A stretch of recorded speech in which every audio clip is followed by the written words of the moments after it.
Hello, everyone, and welcome to the CFP webinar, Facilitating Participation and Partnerships. The presentation today will be delivered by Aley Kent, Technical Advisor, Food and Agriculture with the International Rescue Committee, and I am Kristen Aldrich, National Technical Assistance Manager with New Entry Sustainable Farming Project. I'll first just give a quick overview of the technical kind of audio controls here in WebEx. If you have any difficulty with your audio, you can find controls and settings for that in the upper left-hand corner of the program.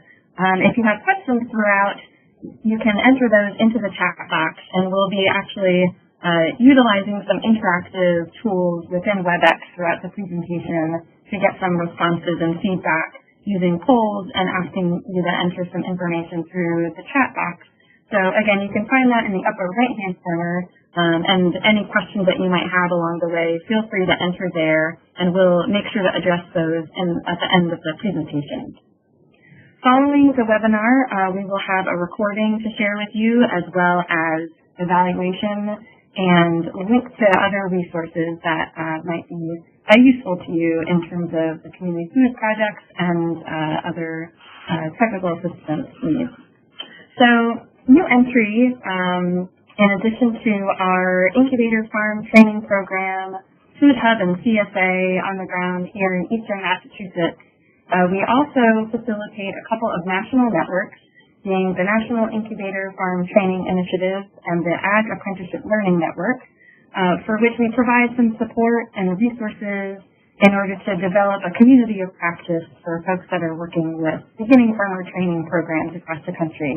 And in addition to that, we also operate a technical assistance program for the Community Food Projects Grant Program. So the support that we offer comes in the form of online resources, one-on-one technical assistance for applicants and grantees of that grant program, and also webinars like this one. So we try to provide trainings and presentations on topics that might be relevant to folks that are interested in the Community Food Projects Competitive Grant Program, providing kind of professional development and skills, trainings and information that are helpful to execute a successful project implementation. So today we are, of course, focusing on participation and partnerships and leveraging the great knowledge and expertise from Aley Kent, one of our project partners. So again, she is with the International Rescue Committee as the technical advisor in food and agriculture. And without further ado, I'll hand it over to Aley. Thanks, Kristen. Hi, everyone. I've been with the International Rescue Committee for about 4 years, but over the past almost 20 years, I've been working to build sustainable food systems in various capacities. And so much about developing food systems is about collaborating, and we often aren't taught how to do this. And there's some of us who rely on our national charisma and charm, but really to work cooperatively with people, or really in the case of this webinar, to help groups of people work cooperatively, there are some skills that we can learn. So I'll be sharing some of these skills today that I've learned through various sort of professional development and other training that I've gotten, but also through having the great pleasure and honor to work with many groups as they've defined their goals and their processes and budgets and reviewed and built their leadership structures over the years. And so I hope I can share some of those things with you and you can take them away. And we are recording the webinar, so hopefully this will be available for everybody after the fact as well, if there's anything you want to go back to. I am going to switch over to my thing now. But first, before we get into sort of facilitation, I want to talk about participation. We all want participatory programs, right? And so what I wanted everyone to do, I have a couple of polls and things right off the bat here to sort of get people engaged. And I was sort of wondering if you could take a look at this continuum. This is actually a continuum from Mercy Corps. And just sort of look at the poll that's on the side of your screen. You should have one in front of you. There it is. So just,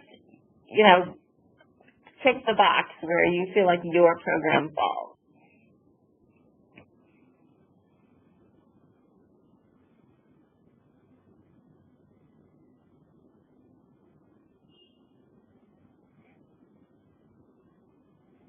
How do you see participation, or how does that work within your group or your organization?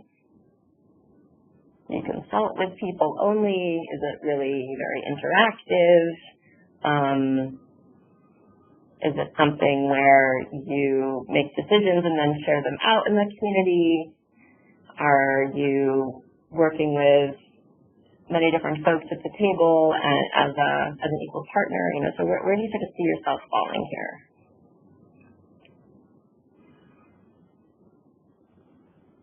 We'll give just another, Kristen, we can probably close it in another 10 seconds?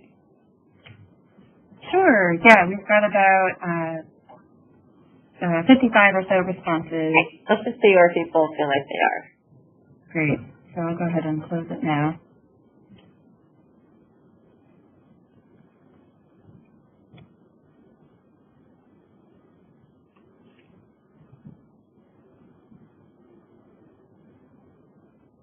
We can see that, right? Let's see here. It's closing the poll. And people are really adding more. There we go. All right, cool. So we can sort of see, we kind of run the gamut. Nobody really feels like their programs are doing self-mobilization, but it sounds like folks are, there's a range of different groups on the phone. All right, and so I guess my next question is, what do programs really gain from increased participation, right? There's a lot of reasons that community food projects and programs promote participation from the community, right? And there's general agreement this is a good thing. So what I'm curious about is what you feel your programs have to gain from increased participation. And I have sort of a leading set of poll questions here, but let's just get them up on the screen.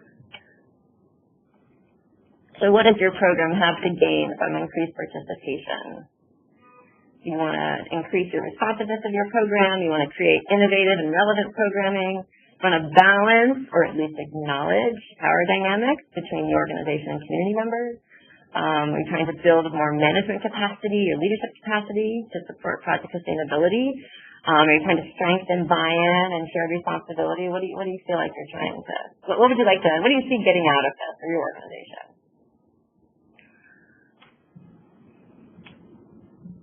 Give us another 10 or 20 seconds. Great.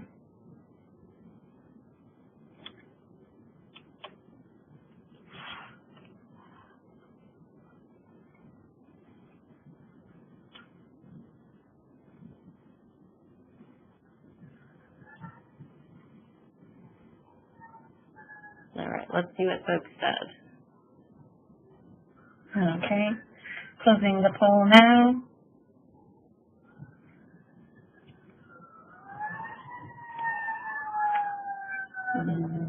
Share the results. I've got enough yelling on the siren. Yeah, apologies. I'll mute myself now. Yeah. Great. So all of the above. That's awesome. I mean, there's a lot of people that see all of these benefits coming from working more in partnership with communities and really trying to build participation. But a lot of different responses. So you can see one another's feedback. So then my other question is, and I would love it if people would be willing to type something into the chat about this so we can see one another's responses. It's just so many people on the phone that I think it'd be hard to get people's verbal responses. So let's type them in the chat. What are your fears or concerns about increasing participation?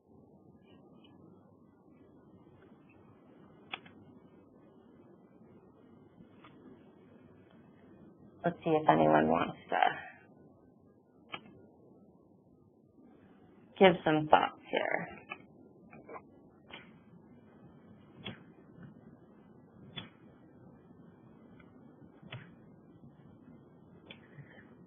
So some are coming through. It looks like some might be coming through to me privately as the host, but some folks are saying increased timeline and budget, giving up power, that the project will go outside the scope of the mission of the organization. Not sure how to increase participation yet. Maintaining alignment and continuity of the work. I'd be most afraid of mission creep, creating programming that is outside the scope of the organization. A balance of power among social groups, getting the community to engage, losing sight of overall end goals. One person notes, I think it would be great to get to a place where folks are participating too much, that it would be hard to organize, but now it feels very much like trying to pull participation from a passive group. Not being able to productively manage the engagement or channel it in a positive direction. Some folks saying kind of loss of control, not actually being able to change the structure of the program in order to be responsive to the organization's request. For instance, we're halfway through the grant period. The capacity to effectively engage and respond to everyone. Again, takes time to facilitate and manage communication. Some kind of echoing of the sentiment of losing sight of the original goal, fear of mission creep, things of this nature. Only engaging with community members with strong opinions and the time to express them. Increase in work hours without compensation, challenge in balancing power dynamics. So yeah, some echoing of the power dynamics. Let's see. Sleep better and worry less. I like that.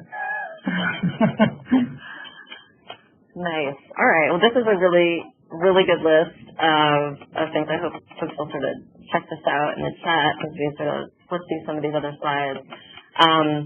But yeah, I think that these are very common concerns that folks are bringing up. They don't, it's like, oh, are we just going to get sort of, is it just going to lead to everybody just sort of doing whatever they want to, or how do you sort of keep it under control, but also like let go of some of that control at the same time, and how do we truly make sure people can participate also when they're not being compensated, or how much do people really want to do? Like, what does that mean?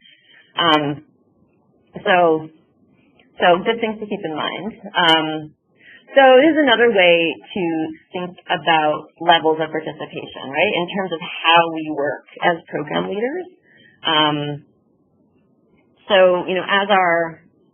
As our images of people evolve, our leadership roles evolve too, right? So if we think of people as, people are objects, if people are numbers, then we are the subjects. It's really not about them at all. I mean, down to sort of if we see people as partners in a development process, then we're facilitating their process. If people are self-developers, then we simply make space and step back. So again, I mean, it's a continuum, and I think that this, varies depending on aspects of the program.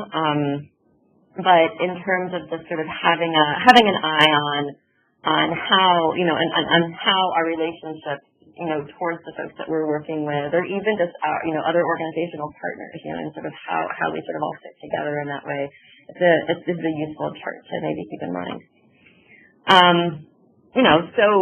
So if we start, to go sort of further down on this scale as we evolve into more, facilitators from leaders, we start to see some differences in the way that we, facilitate and the way that we lead, right? So a typical hierarchical leader, might assume top-down authority, has to know what to do. You want to seek, you're always looking for the right decision, and you're relying on your individual ability and your experience. A facilitative leader is really assuming that the power comes from the group, and that, what and what you're good at are methods and tools to, help the group come to decisions that the group will own and implement. You're really looking for committed people more than, the right answer, right away from the get-go. And so you're relying on group ability. And I love this quotation from Miles Horton. He helped develop the Highlander Center in Tennessee. Some of you might know it. He was in this book, We Make the Road by Walking, which is an interview with him and with Paulo Freire. And he says, there's a big difference between giving people information and telling them what to do with it. And it's part of this larger sort of chapter or section of the book on, called My Expertise is in Knowing Not to Be an Expert. And so you get into this sort of facilitator versus expert thing. I mean, you may have a lot of expertise and your participants want to learn that from you. But facilitation skills can help you determine in partnership with your community that you're working with what knowledge is needed and how it might best be delivered, when it might best be delivered, and then also helping to sort of know like when it's sort of time to be giving advice versus versus sort of stepping back and helping a community make a decision based on the increased knowledge that they now have. So we get into participatory facilitation, right? So we want to increase participation, and now we're talking about facilitating meetings. So participatory facilitation is really this, group of approaches and techniques. I really like this definition by Robert Chambers. It enables community groups to share and analyze their lives and conditions and formulate appropriate and empowering action. So it's just this notion of it's a group of tools. Again, going back to what facilitative leaders are looking for, you're looking for tools and methods more than the right answer all the time. And overall, this approach really relies on two core tenets. And one is profound respect, which is trusting that both the individuals and the group are capable of the work they set out to do, and also inclusive participation. So ensuring that every voice is heard and that no perspectives are allowed to dominate. And overall, this approach is really, or this family of approaches, right, focuses on community member experience and knowledge. It puts community ideas out front, and builds leadership maybe not by teaching leadership per se, but through creating space for all voices and putting the community in the driver's seat. So all of this is a bit of a value shift from how most of us have been brought up and requires a shift in approach. So, facilitate, the word facilitate means to make easy, right? But I have here, facilitating participation is not easier. It actually takes quite a bit of planning.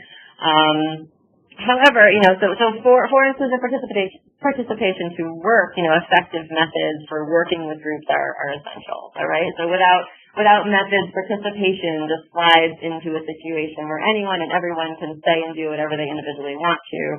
And this means that very little is accomplished. And I think that is really the core fear of a lot of people when they hear about, facilitating a meeting or doing some kind of community-driven process. So rather than, that's the idea of getting somebody's tools in your toolbox. And the methods are not magic. So these facilitation and collaboration skills can be learned like any other skill. So I wanted to have you all think of the last time you were in a meeting that started this way. What should we do about problem X? Like that's the first question, that's the first thing on the table that happened when you walked into this meeting. And what I'm interested in is, what do you recall feeling or experiencing during this meeting? And you can type any thoughts you have in the chat. Try to send to all in that little box where it might have somebody's name. It says all attendees. Try to pick that if you type something in the chat. What do you recall feeling or experiencing during a meeting that started like this? What shall we do about problem X?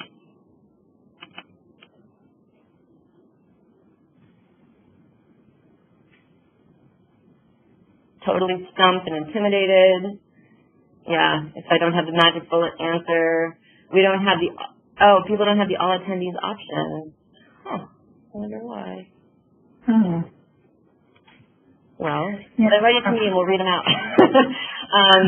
Feeling like I'm required to come up with the answer. Overwhelmed, dread, worry about wasting time. Overwhelmed, inspired by a room of people who really did have a lot to say. And overwhelmed by the massiveness of the problem. Lots of complaining. All folks in the meeting offered their ideas. in a back and forth, and that there was this level of comfort and ambiguousness.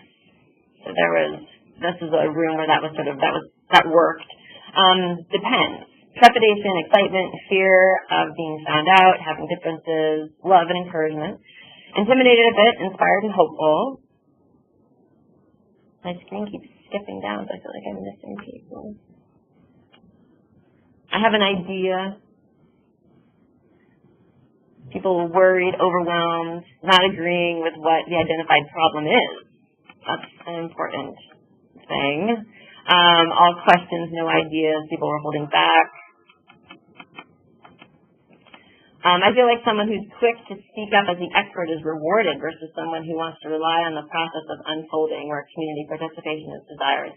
That is a point that we'll get into later, so hold on to that. Somebody said that. It was a very action-oriented meeting. The last time they were in a meeting, it started like this. I have dreams of entering meetings with questions like this, but it has not yet happened. So yeah, getting into the cloud, getting ready to pull. Unfolding is an excellent metaphor, someone said.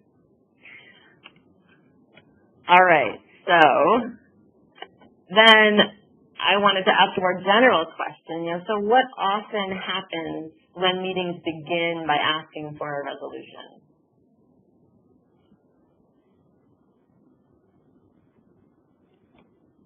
You can type some of these thoughts in the chat too.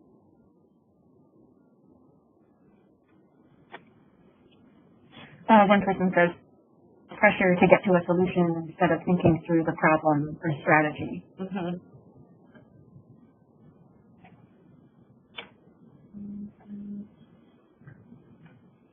Lots of talk, no resolution. Yeah. Jumping to conclusions instead of rooting out the core issue. Maybe we don't agree on the problem and people disengage.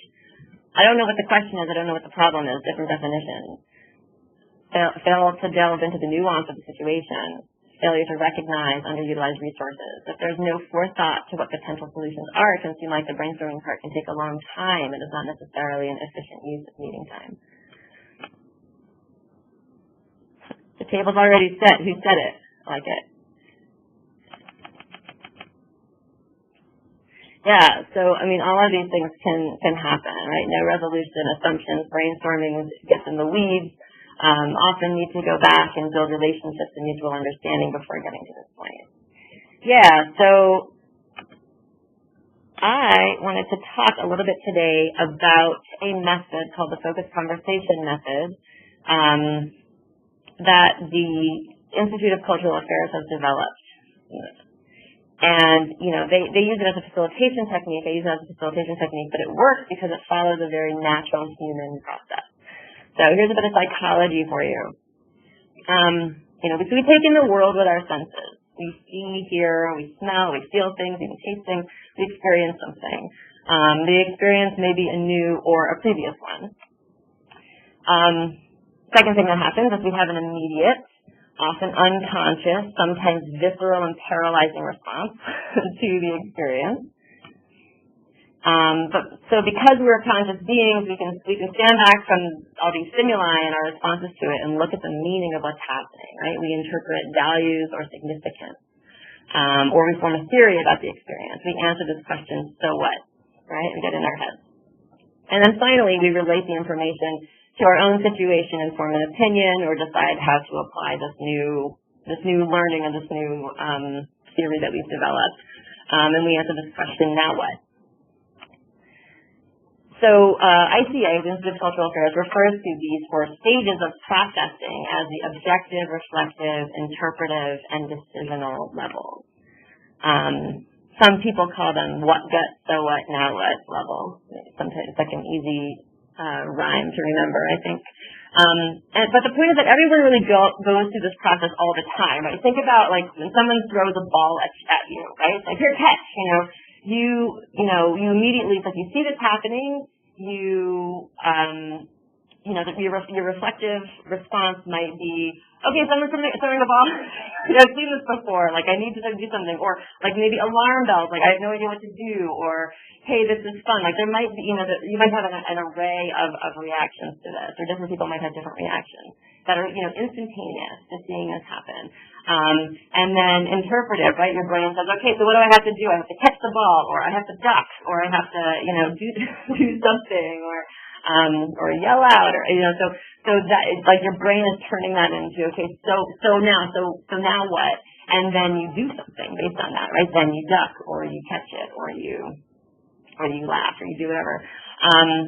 So this is something that can really happen in a split second, but also can happen sort of through the course of a meeting or through the course of a conversation. So I am sort of wondering, we do have another poll here, which will be good. I wanted to know, which level do you most often seem to gravitate towards? Like, everybody goes through all of these phases, but where do you feel like you tend to spend more time? Do you tend to want to understand all of the facts of the situation? Do you tend to want to, make associations, or, you sort of sit with your feelings on it? Do you tend to think about things a lot and think through, like, different options or nuances? So type your answers, or tick a box in the poll if you see that on your screen. Do you tend to want to, be in the decisional, like, let's get, make a decision and move on? Where do people tend to sort of gravitate towards? Take another 10 seconds, 15 seconds, and tick a box. There's no right answer here. It's more just, let's just sort of see where people are. Maybe you don't know. And I actually just closed that poll, I think a little preemptively, I apologize, but it looks like we got about 57 respondents. And let me share the results here. All right. Okay, so, we're not all in the same place here. Or we're not all, we don't all, find that we approach situations or spend the same amount of time at these levels as one another. That really is the point here. So, you apply this to why can't I advance the slide? So you apply this to a group setting, right? And you have different people that come from different backgrounds, and you ask this question, right? What should we do about problem X? So, person A here might be more of a decisional level person. They've jumped to a decision. They want to spend the whole meeting defending their decision that they've made, right? They might overlook important information in doing that. Person B might, be confused with the objective level information, right? Like, they just don't get it, right? They're missing facts. They can't move ahead without it, right? What is problem X? Do we actually agree on what problem X is? Some people brought that up before. Person C, this interpretive folk, might want to, analyze and discuss every possible option. It might be, right? Yes. Sorry, I messed my notes up to myself. So discuss all possible theories, all possible implications, and person D might be sort of flooded with memories and associations from the past situations, and will look for connections, right? They're sort of stuck, and they get stuck in that space of association. So, each person has his or her own pace of coming to conclusions, and there's no right or wrong patterns. There's only learned behaviors based on each person's life experience. So, when a conversation has no structure, there's often no way to ensure that each person's thinking patterns and insights can be dealt with or used productively by the group. So that's when you start getting conflict, chaos, discouragement, things like that people mentioned earlier. So if we slow this down, if we back this up, I often talk about it as backing up, right? You can, by facilitating the conversation differently, you can avoid, swift and unconscious choices coming from individual meanings or connections that people have, right? So you can streamline the flow of thinking of everybody to an end goal. So the focused conversation levels, or this ORID, objective, reflective, interpretive, decisional structure, allows each person to go through this natural human thought process together and come to a group decision, or a more rational or strategic decision if the context is one-on-one conversation, right? So backing up, right, what do we actually know about problem X? What does it remind you of, right? And then what options are open to us? And then finally, what should we do about it? Okay? I wonder if there's anything else I want to say here. So the idea as a facilitator is you're trying to provide an environment for collective thinking and really helping it to take place in a limited time frame. This same structure is used in many different settings. Nonviolent communication uses a similar structure. Right? When I see something, I feel this, I need this, and so I request. Those are the 4 stages of nonviolent communication, and it really mirrors the same, 4-step flow. There's medical protocols for asking people to recall events that happen that use the same protocol. Advertising messaging reflects this, right? This is your life. You've had this experience with whatever. Well, if we got something for you, right? And so it's the same kind of flow that people, and that's why we respond to it, right? So, I'm just wondering if anybody has other examples or places where they've seen this used.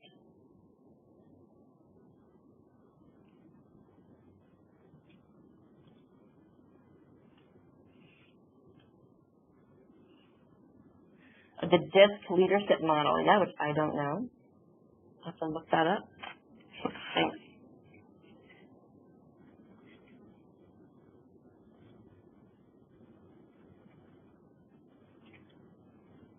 That's just sent to the panelists, so just in case other people want to look it up, it's GIFC, the DISC leadership model. I'm going to check that out. Oh, someone wants me to restate the 4 verbs from nonviolent communication. It's this series of I statements, right? And it's based on I see, I feel, I need, I request.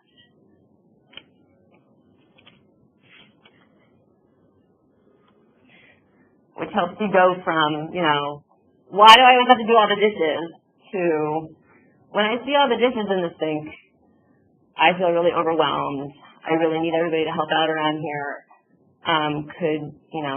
Could you please do the dishes every other night? Something like that.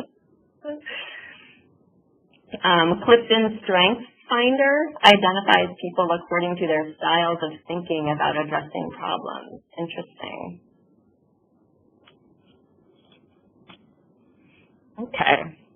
So I'm going to move on. So I'm looking here at the intentions at each of these 4 levels, right? Just to sort of go into this a little bit more, right? So at the objective level, you're looking for the sort of facts and information, or sensory impression. I know that facts. What are facts?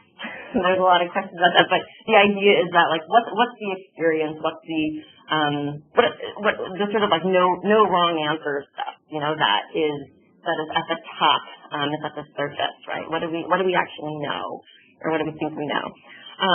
The reflective level. So some people associate this always with sort of feelings, but it's really also about associations, right? It's what other associations? When have we seen this before? Things like that.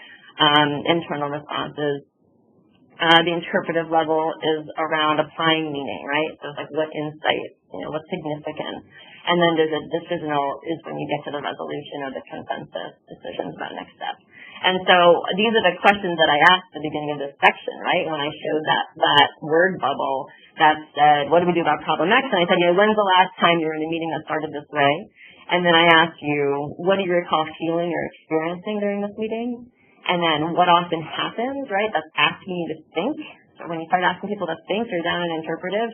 And then how can you make better group decisions? which I actually didn't say, but I got into the presentation. But the point is that you can actually use this as a structure also to lead off, to just as I did, lead off a presentation or lead off a brainstorming session or something like that. And then the decisional is really sort of when you get into it. So ideally, though, this process sort of honors each person's wisdom and builds on it. And to make it into a shared decision, or come to a shared deeper understanding about something, either personally or collectively. So I just wanted to pause on objective and reflective for a minute, because thinking at these two levels or working at these two levels has really been trained out of us, right? You, in English in high school, right, you're asked, read this poem, and then immediately, right, what does this mean? That's an interpretive level question that a teacher is asking right off the bat. Often gets a lot of blank stares at that stage, because maybe especially, youth age kids just aren't at that place, right? And again, like I get into this saying that I always had is back it up. Like, what's before that, right? What actually, what do we remember reading? What words jumped out at us? What images, came through in the poem? And then, what associations do people have before you get into, what does this mean? But, the society rewards us for being insightful and conclusive.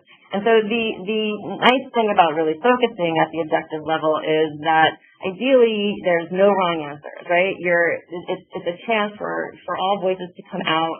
It's a chance to create safety within the first 5 minutes, we say, as facilitators. And the idea is that, everybody's bringing their own perspective to the table. It's a great, it's a really important, opportunity for people to get on the same page, understand who's in the room, what's happening, what are we going to be talking about today, what are the, what's the information that needs to be shared around.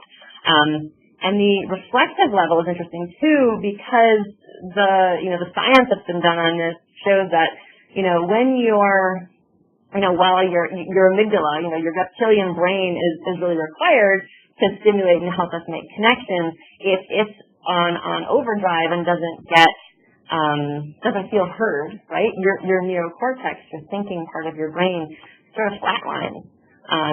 It's hard to make a clear, form a clear thought or make a rational decision when you're still in your fight or flight mode or making associations. So the reflective level is really important to give people space to express their excitement about something, and or, their concerns about something, where they're feeling anxious. There's a lot of words on the page, but hopefully come back to it as you can. This is an example focused conversation that I wanted to share, that I have used. I often give myself a structure. I'll give myself a whole lot of questions on my facilitator guide. So someone's asking me, when you say we, wait, let me read this again. When you say we, who do you mean? The facilitators? Sorry, so when I am saying we, I am referring to we as in all of us, thinking of all of us on the phone, are and can be facilitators or leaders in groups that we are, hopefully, going to be working in as part of food systems development projects, right? I mean, if we all here on the phone can build our skills to sort of work collectively. And so I'm using we in that context, and I'm also using we, I think I may have said we before, talking about sort of my community of facilitators in terms of my community of practice that I have, where, we share a lot of skills and experiences as we facilitate groups of all kinds, not just food-oriented groups. I hope that clarifies things. So this example-focused conversation is exactly that. It's one that it's a structure that I actually used a couple of years ago, and it's something that just sort of helps me. So, usually I don't ask every question that I prepare, but I always ask at least one question at each of the 4 levels, moving on when it feels right. And you can see, maybe you can see, that if I removed asking a question at any one of the levels, the conversation would be lacking something, right? So if I removed the objective level questions, that's where I would get assurance of participant clarity or familiarity with the project. At the R level, the reflective level, there's really important perspectives and participant experiences that we would miss if we didn't ask questions there. At the I level, obviously, you get into really important insights or analysis that's happening. And at the decisional level, then you're gonna miss doing any kind of follow up or having some next steps or some clear decisions. There's a lot of meetings that people go to, and you come out and it's like, hey, that was a great meeting, but we don't know what we're doing next, right? We don't know what the plan is, and so it's interesting. I think it seems obvious sometimes, and then it's really easy to have a meeting where you really don't hit on these things, or at least all of these things, and you can come out feeling like, oh, we might go around in circles next time. So what do I have here? Oh, and I just wanted to ask the question, the questions that you ask. I don't know if any of you noticed that none of them are yes or no questions, right? Always try to start your sentence with what or how, because when you ask a closed question, which is a yes or no question or any question that only has a specific set of possible answers, it tends to shut a conversation down. And what you're trying to do is foster discussion and conversation. So remember, this is not about you as a facilitator. It's not about you getting information so much, but about helping to get the group members to share with one another and to share information, right? So you're trying to foster discussion. I got into this, avoiding why questions I have here because they can feel accusational, I think. Sometimes they can cause a defensive stance. It's always possible to turn a why question into a what question, right? Instead of like why do you think, what factors contributed to that, or what made you make that decision, or what, there's always ways that you can turn that. But I think it's something that comes from early childhood that causes why questions to put us on the defensive. So another point here are just these sort of the objective level questions. You want to make it an easy go around. You don't necessarily want to do a go around. In fact, a lot of facilitators will say you never want to do a go around more than once in a meeting, but the objective level is a great opportunity to do that, and it can be as simple as what's your name and what organization are you here with, or something to that effect. I mean, that's a good O-level question. And then this notion of it's not so much about being super rigid about, oh, well, this question belongs in, the O or the R level or the R or the I level, but it's more about the flow, right? You're trying to start easy and get more complex. If you find that as you ask yourself these questions, and I have this one at the end, right? Make sure you can answer the questions yourself, but also just make sure it sort of makes sense, right? I mean, you might find that after you write up a bunch of questions, you're going to look at them and say, wait a minute, if I ask this later, it's going to feel redundant, or maybe we've already done that, and then you'll realize, oh, I see, because that belongs higher up. Just balancing questions at the reflective level is, again, to encourage a range of perspectives. So, if you're going to ask people, what was the best experience you had at that work day, you also want to balance it with, what was hard about the work day. Because what that can also do if you don't do that is it might leave some people holding on to something that really, didn't go well for them, and then they have no place to express that in the meeting. And it doesn't mean you have to dwell the whole meeting and everything that went wrong, but it's like, okay, let's capture this information and help that person feel heard, but also help everybody else know that maybe it wasn't the best for me. But anyway, but the point is that you want to balance how you're asking questions. And ask one question at a time, right? You don't want to ask like, what was great about, what was good and bad about it, right? It's like, what was good about it? Let people answer what was bad about it. So these are different tips for you. Someone is asking, If we have a facilitator guide or agenda, do you have a template for making one of those? Is it similar to an agenda with your question prompts? Yes, that's what I do. I literally will, use something like this, although it probably isn't going to be that pretty.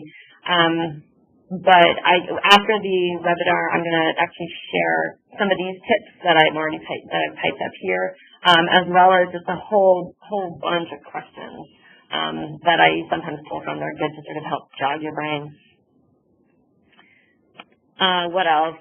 And then just this sort of notion of facilitation style too, right? You're ideally not trying to call out or call in people's ideas.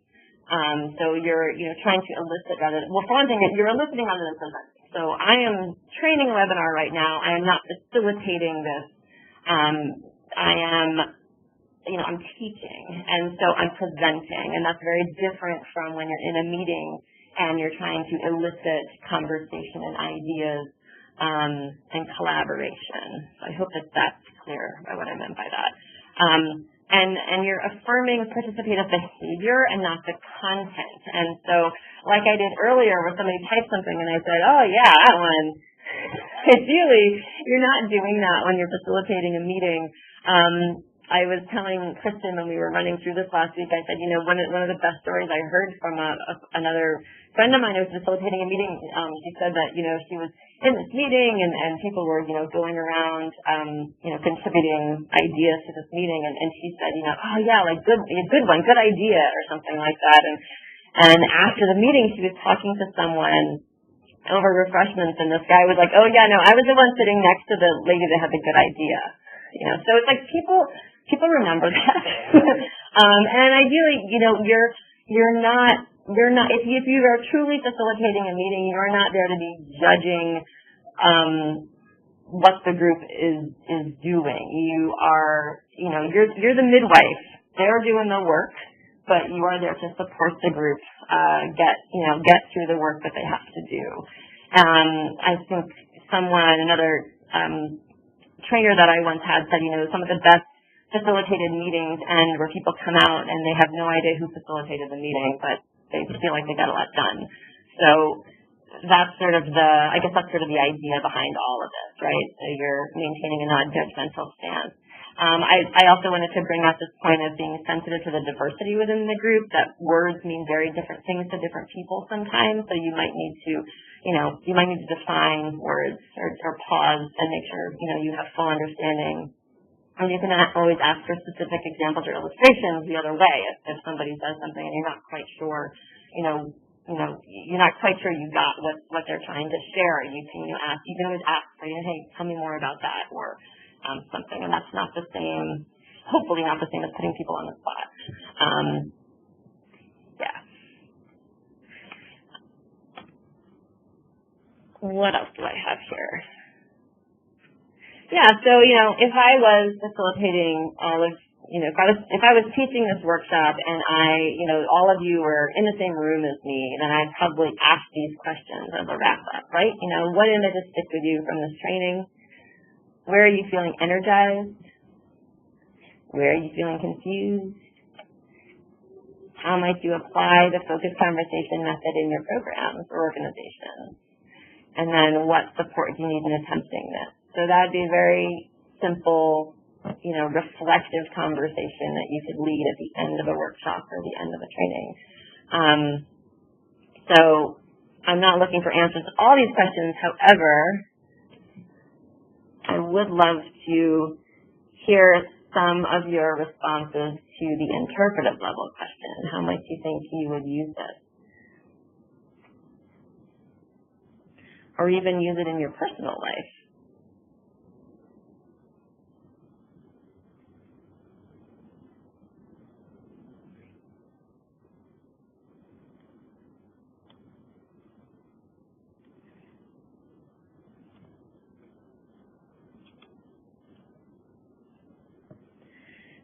Someone says, great for application in my steering committee meetings.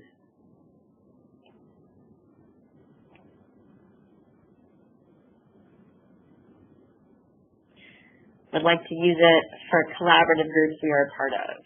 Great.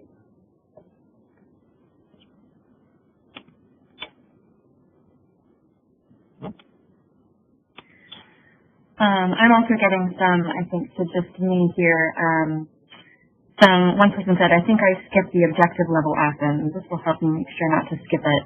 And another person said, I tend to skip over the reflective part, so this is a great reminder to allow space for that. Yeah. So I'm having a gathering on Friday around urban agricultural ordinances, where there's a varying degree of passion, hoping to use this to guide a productive conversation. Great. Increase the intention as I lead the meeting. I wear two hats, steering committee member and facilitator. So yeah, and I did want to sort of mention that before earlier too, that, I mean, when you're thinking about, oh, I'm facilitating and I really I'm not supposed to have a stake in what comes out of it. I think a lot of us don't have that luxury. A lot of us are on, our paid staff or our leaders of things, and we do need to be coming up with decisions. But you can still be using some of these tools, to help build as much collaboration into the meetings as possible. And I think what's most important is that you remain, transparent about like how meeting input will be used and how, you want to, get to a shared decision. And I mean, what I always tell people is if you have no intention of using the decision that a group makes, then don't use a participatory process, because that's just going to, cause people to not trust you anymore. So yeah, there's this kind of work you have to do of balancing the two. What else do we have here? But yeah, it's the intention. I like what somebody said here, right? It's like increase this intention. So just really like thinking about it ahead of time. It takes a little bit of planning. I have a gathering on Friday. Oh, you said that. What else is there here? Committees, community conversations, collaborative meetings. This is very useful. I'm also curious about how to offer to facilitate. The community I get to work with is composed of staff and community-serving food programs. We are coming together to create our strategic plan next week, and this method of facilitation will be enormously helpful. And I can tell you that the reason that I wanted to talk about the focused conversation method is because I regard this as like the mother of all facilitation methods. And when you do a strategic planning process, it also should be around objectives. I mean, it should follow the same kind of flow, right? So the objective is going to be, where have we come? How do we get to where we are now? What information do we have on how we're doing, right? It's all of this sort of, where are we now? How do we get here? Reflective is like, how has it gone? Like, what's been easy? What's been hard? Where has it, been rough? Where have we had major successes? And then interpret as you get into, what options are open to us, and how do we, what insights really do we gain from our experience that we've had so far, and what other, resources are now available, or what other needs are we seeing in the community, and how do you bring this together? And decisional is obviously, trying to sort of merge the community needs with the available resources and your depth of experience. So it is exactly the same flow. Someone else said, keep skipping around. Where do I have this here? This is going to help me better understand and respond to clarification questions if I can identify which ORAD space the asker is in. Yeah, I mean, you can, and it can be helpful. Again, I just want to reiterate that, the idea is not that we're typing people, because everybody goes through all of these phases, but you're right. It could very well be that someone's, taking a long time in the reflective level because they're, really emotionally charged by something. And so, you can find that maybe I have to spend a little bit more time at this stage before we dive into, all this thinking. Someone else said, never thought of DISC or other typing tools as the same as facilitation. Refresher, review for one or two tips that I could benefit from remembering. Support is really more about having sufficient time to plan and imagine the meetings ahead of time. So processes can be better designed for participants and being solid on what people hope to get out of it, or what is essential to discuss, decide, and learn. I've been tasked with collecting resources on best practices for meeting facilitation for my NGO so we can have more productive staff meetings. So this will be a perfect addition to that content. I am excited to share this model and approach with my colleagues and also our grantees in Africa and Asia who are working with farmers on the ground. And I also wanted to mention that this facilitation method, this comment reminded me, so thank you very much, that this method, among a bunch of other methods that ICA came up with, was developed since the 60s with, I think, across like 60 different countries around the world in community-based groups. And so it really comes from a community process that was, worked on and piloted and tested for years and years. Someone else said, could be used to orient others to the goal for the type of process you are trying to use and how. Always good to recognize iterative processes kind of reminds me of an equity lens, like going back and saying, have we skipped anything? Have we followed and respected our processes? If not, what did we do instead? So yeah, absolutely. And you can actually use orient also for the conversation method also to even like ask that series of questions too, right? To do that reflective conversation. So a reminder to create space in meetings where people are not talking. Yeah, back it up. What is ICA? You mentioned there are many ICA methods. The Institute of Cultural Affairs, that was I just want to back up and show, because maybe if people want to see. I got to go way back. These guys. So the Institute of Cultural Affairs are actually based in Chicago, but they've been around for several decades. Wow, we're almost out of time. Wondering if there's any other closing things that people want to say, but I'll put up my thank you screen. One other response, I think, to your prompt was for community planning meetings. We're often working with communities that we know a lot about, as well as others that we know little about. It seems helpful. We are also seeming to rush through the interpretive level in our current meeting designs. Good to slow down and think through this. Yeah, great. Well, thank you, Kristen, for making space for this. Yeah, thank you. And thanks, everyone, for all of your participation throughout. It was a lot of, some prompts that I think brought up a lot of great examples and kind of use cases for how to implement this. So, yeah, thank you so much, Aley. Thanks again to everyone for taking time out today. We hope to have the webinar recording and resources sent out to you all shortly, so that will go to any registrants and attendees of the workshop and will also be posted to New Entry's website. So yeah, feel free to reach out to me directly with any follow-up questions. But thanks again, and hope you all have a wonderful day. Yeah, and there are one or two questions that are coming through that people have specific sort of TA questions they're asking about, and so maybe if they refer those to you, you can get them to me. So I could try. I can't answer 200 questions, but if there's like if there's a couple, I'm happy to try and help. So anyway, sure. Yeah, absolutely. I'll make a note of that. All right. Thanks, everyone. Excellent. Thank you.